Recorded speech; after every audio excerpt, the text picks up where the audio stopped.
What's the deal, you guys? It is your girl, Fallon Favors. Yes, back again for another episode of the Baby Mama Chronicles. Thank you so much for joining me once again. If this is your first time here, welcome.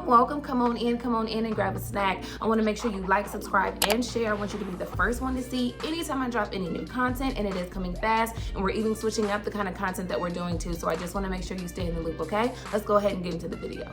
Okay, you guys, so co-parenting. So, we're always talking about the baby mama and baby daddy relationship, how to mend those fences, how to make it a stronger bond, a stronger relationship. But I don't know if we specifically use the word co-parenting, okay? I don't know if we directly attack that, because a healthy co-parenting relationship, you guys, is so vital to the development of your child, the success of your child, how your child feels loved, feels, validated and seen and heard. And, a lot of those things start with the relationship they have at home with their parents. And if the mother and the father have a strained or broken relationship and they can't seem to get it right for the sake of the child, that is, of course, undoubtedly going to affect the child and impact the child. So what we want to do is circumvent that, and the ways that we circumvent that are, we come with tools in our toolbox to help us become better co-parents. It does take two parties, two willing participants to, put that work in, you know what I mean? Because it's not always easy. I am going on 15 years of co-parenting, and it has not necessarily been the easiest, but it has been so rewarding to see how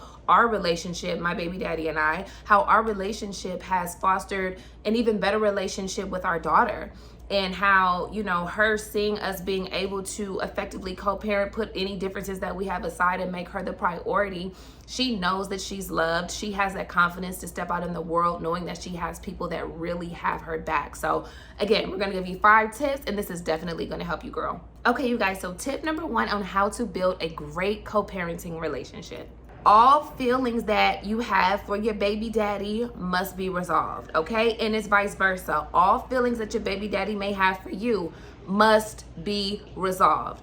You are not going to be able to build and construct a healthy co-parenting relationship if there are still lingering issues and baggage from the relationship between you guys that did not work. You have to figure out what it is that you feel. I'm going to drop in one of these corners, one of the videos that I did that essentially gives you tips on how to process through the emotional baggage and how to unpack that and how to sort through that and figure out exactly what it is that you feel. Because as human beings, male or female, right? Because we are so used to hiding what we really feel. For all different kind of reasons, for fear, out of fear of being judged, fear of being taken advantage of, fear of those feelings not being reciprocated, right? Or for those feelings to not be mutual, right? We have fear behind that, and it causes us to kind of put up this wall and kind of have this mask in front of us, and it doesn't allow us to truly get to know, even, within ourselves, what we really feel. We fronting so much, basically, that when it comes time to really, give thought to what it is that we truly feel, sometimes we don't even know because we've hid for so long. We've done so much hiding. So you really have to get into the mirror and start asking yourself questions about what it is that you really feel. If there are lingering feelings, if there are conversations that were not had that you feel like are necessary for you to be able to move on, you may have to start figuring out some different ways in order to, enter into that. Right? And vice versa, if your baby's father has pulled you to the side, or if you have an inkling just through your intuition, or he's dropped little hints or whatever, that he may not be fully resolved about how he feels about you and where you guys left off in your relationship. If you get a sense from him that some of his hesitancy to kind of be closer to you as a co-parent seems to be as a result of the fact that you guys have unresolved issues. Maybe you left him, girl, because he couldn't get a job. I don't know. Maybe, he was being unfaithful or just not really supporting you throughout your pregnancy. So you decided to kind of part ways and just focus on your child. There can be so many different reasons. And so you really want to get in touch with why you feel like he may be holding on to some of those things, and, it kind of preventing him from allowing you to be closer to him in a more platonic friendship or familial way, okay? Therapy is always a good option if you're able to afford it, if you're able to, find the resources to be able to assist you with that. I always say too, if you're a part of any church groups or any kind of organizations where they do coaching, definitely take advantage of that, because those services most likely will be free, and they would be more than happy, I'm sure, to mediate and to kind of get out and unearth some of those feelings that have been buried for so long. You are not going to be, and I won't say you're not definitively, because sometimes I think certain parents, what they do too is just kind of like, okay, the child is the priority. It doesn't even matter what we're feeling or what we have felt. Those days are over. Only thing that we need to be worrying about is our child, right? And sometimes that works, because at the end of the day, you still are putting your child first and putting a lot of your issues and stuff on the back burner. However, as human beings, again, if you want to create a better and a healthier co-parenting relationship, you want to be able to unpack all of that stuff and look that person in the eye and understand that, hey, we've been there, done that. We've talked about that. We found a resolve with that. Maybe an apology may be necessary in order to move forward. Maybe, again, just a conversation. If there are other parties that need to be involved in that conversation in order to smooth things out, right? Whether it be family members, whoever, make sure that you're also considering that too, and really try to make, a point to resolve it and talk about it and get it out there. Let that be the first step that you take in order to build a better co-parenting relationship with your baby daddy. Tip number 2 on how to build a great co-parenting relationship: over communicate. Okay, you notice I didn't say communication. Okay, over communication. All right, you do not want anything lost in translation. You don't want anything to be left to chance. You want to make sure that your baby daddy understands exactly what you are trying to relay every single time. And this is because, of course, there definitely can be, a loss of translation when it comes to text messaging specifically, right? A lot of the times we are interfacing through text message because it's just a little bit easier. Everybody's always on the go. You have like a text document kind of, just to refer back to if you need it, if there's dates involved, doctor's appointments, different things like that for the child. So text messages, of course, can be definitely advantageous in those situations. However, if you know that sometimes your text communication is not, it's not the best, and you're not somebody that spends a lot of time adding in those extra words just to kind of give context to what it is that you're trying to say, just pick up the phone. It's no big deal. Just pick up the phone, call your baby daddy, and make sure that you are communicating every detail that you can, because unfortunately, because we're all dealing with our own things, something that we don't do often enough as human beings is give each other grace, right? So if somebody is having a bad day, if somebody is going through something at work, if somebody, is dealing with some personal issues, health issues, it could be anything that can potentially shift the energy of that person. And sometimes through a text message or something like that, if a person is existing in that energy and hasn't really explained that to the other party, and the person on the receiving end of that text message just kind of takes it like, oh, well, this person is kind of being snippy, they're being a little bit short, they don't seem that friendly today, whatever, you may not really know what's going on with them. You know what I mean? And we don't necessarily give people the benefit of the doubt in those situations. We always take it as a personal attack against us. Okay, hello, I'm talking to myself here. And 95% of the time, it's not. You know what I mean? And so I'm saying all that to say, if you are communicating and the communication is on point, a lot of those situations don't tend to happen, right? Because if you pick up the phone, even if that person does text you and you sense that they may be a little standoffish or their mood or energy is a little bit off, pick up the phone. It really may surprise your baby's father if you give him a call after a text message like that and just call to check in. Hey, I don't want to read too deep into it. You seemed a little bit, kind of off in your text message. I just wanted to make sure I wasn't reading it incorrectly. Like, are you okay? Is everything good? Oh, yeah, everything is good. I'm just, dealing with this. Or he may actually come out and actually tell you, you know what I mean? You just never know. And that can open up a door for, better communication and building a better friendship. You know what I'm saying? So give people the benefit of the doubt, but always over communicate, okay? It's going to leave a lot of confusion left off of the table. Tip number 3 in building a great co-parenting relationship.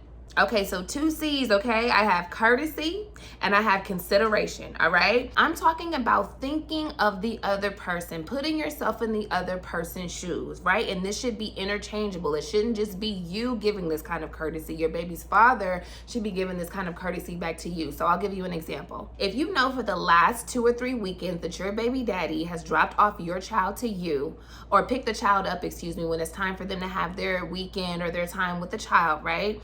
They've done it 3 times in a row, picked him up and brought him back, right?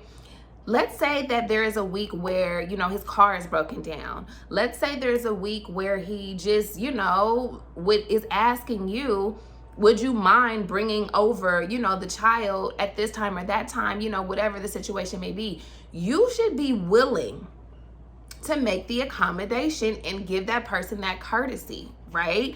And say, hey, okay, well, I know this person always comes through for me. If, I'm not able to drop, our son or our daughter off because I have to work later, or I have an engagement, or, whatever the case may be. If both people are kind of bending and trying to be courteous of the other person's time, their financial situation, you know what I'm saying? Just keeping it real.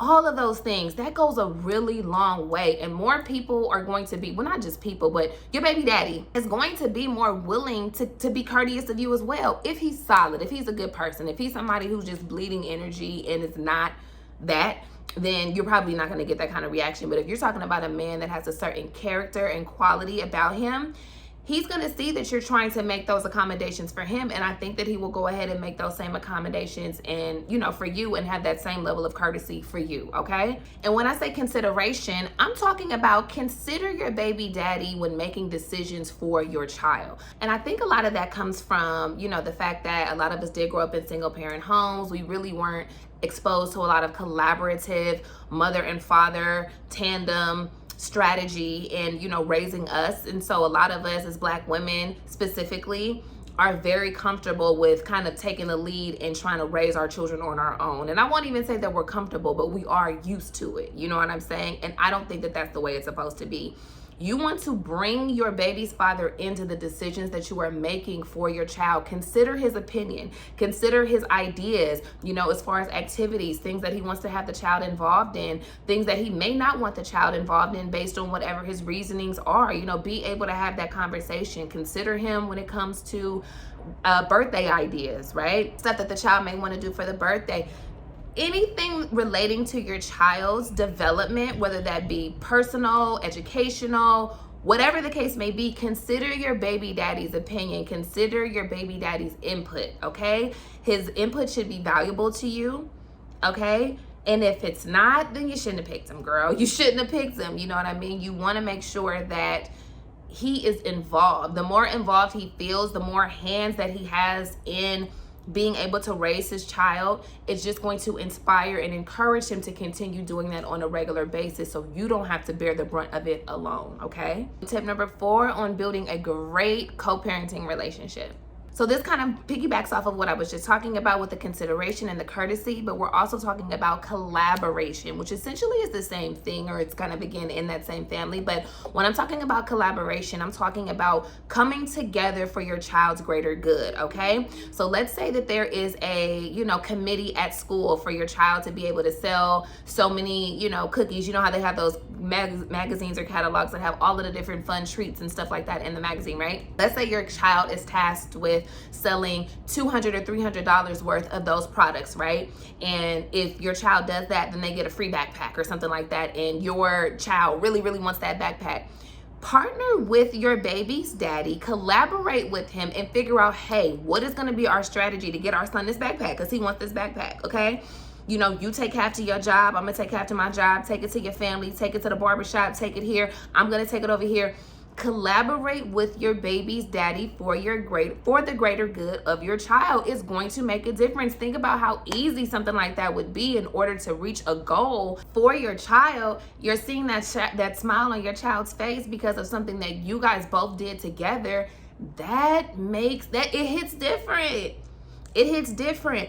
And you don't think that your kids are paying attention, and your kids are always paying attention, you guys. I want that to be super, super clear, even though it's a little bit unrelated to the topic today, but I just want you to understand and that kids see it all. As we get older, we start to get a little bit more jaded in how we see the world. We get pessimistic. We start dealing with heartbreak and loss and all of these other tragic things or whatever, right? So that level of openness starts to diminish the older we get. So we have to really work to maintain that, right?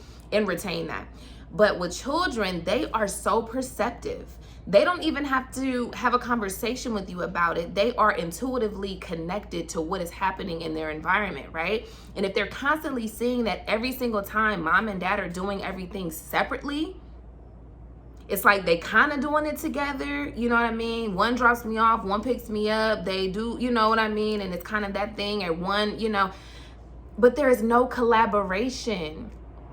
And the children feel that, right? And you cannot expect your baby daddy to be on board with kind of building a strong co-parenting relationship if you're not pulling him into what it is that you're trying to do for the child. Just make sure that you are rallying his support, rallying his ideas and contributions. It is going to make a world of difference. Okay, you guys, so last tip number 5 on how to build a great co-parenting relationship.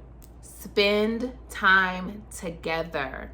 As a family, 1, 2, 3, or 1, 2, 3, 4, or 1, 2, 3, 4, 5, however many cheering y'all got, okay?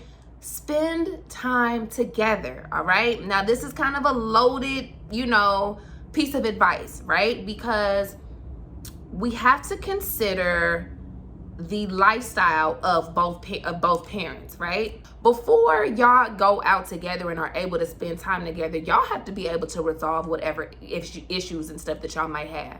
Whatever conversations need to be had, feelings that need to come out. I don't like what you did. That hurt my feelings. That effed me up. You know, I feel like you should have did this. Da, da, da, da. Apologies if necessary. Boom.